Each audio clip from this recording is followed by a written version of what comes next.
కొంతమంది పిల్లలు కొంతమంది మొండిగా ఉంటారు. కొంతమంది భార్యలు భర్త మీద కోపం వస్తే పిల్లల్ని కొడతారండి. అంటే భర్త ఆఫీస్ నుండి ఇంటికి వచ్చినప్పుడు పిల్లలు పటాపట ఊరికే వాళ్ళని కొట్టలేక పిల్లల్ని కొడతారు.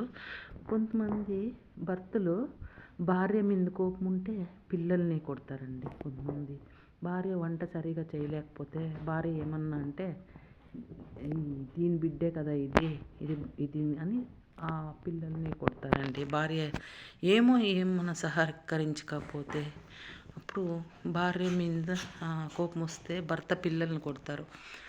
భర్త మీద కోపం వస్తే భార్య పిల్లల్ని కొడుతుంది కదండి. అట్లా చూశాను, కొంతమంది అలా ఉంటారు. కొంతమంది పిల్లల్ని కూడా అంతేనండి. మనము చిన్నప్పుడు కొంచెం ఏజ్ వచ్చే వరకు బాగా పెంచల్లా. ఆ తర్వాత కళ్ళల్లో భయం పెట్టుకోవాలండి, కొట్టకూడదు. కళ్ళల్లో భయం పెట్టుకొని పెద్దగా అయిన తర్వాత అప్పుడు వాళ్ళకి చూపించాలండి ఏమనేది అని. భయం మాత్రం కళ్ళల్లోనే పెట్టుకోవాల. భయం అనేది కొట్టకూడదు. కొట్టితే వాళ్ళు మొద్దుబారిపోతాడు, ఓ ఇంతే కదా అనుకుంటారు. కళ్ళల్లోనే వాళ్ళకి టెక్నిక్గా పెట్టుకోవాలండి. కళ్ళల్లోనే మన కళ్ళు చూస్తేనే వాళ్ళు భయపడాల, అలా పెట్టుకోవాల. కొంతమంది అట్లా పెట్టుకొని పెంచాలండి. కొడతారు అనే భయం వాళ్ళు ఉండాల. మా అమ్మ కొడుతుంది, మా నాన్న కొడతారు అనే భయం. ఆ భయం పోయిన తర్వాత మనం ఏం చేసినా వాళ్ళు రారండి. వాళ్ళు అద్దెకు రారు వాళ్ళు ఇప్పుడే. కానీ ఇలా ఉంటుంది తమాషా. చూశాను నేను. వాళ్ళు భర్త ఏమి అనలేక భార్యని పిల్లల మీద చూపిస్తారు, భార్య భర్తని ఏమనలేక పిల్లల మీద చూపిస్తారండి. నేను చూశాను.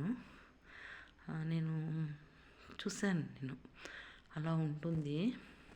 పెంచే విధానం కూడా అట్లా ఉంటుందండి.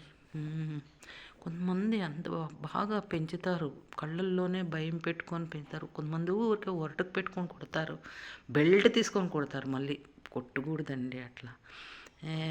బెల్ట్ తీసుకొని అవన్నీ కొట్టకూడదండి. ఊరికే ఒక గేట్ వేయాలి అంతే. ఊరికే కొంచెం అట్లా భయపడేటట్లా చేయాల. చిన్నప్పటి నుంచి మెత్తగా చెప్పుకొని రావాలి.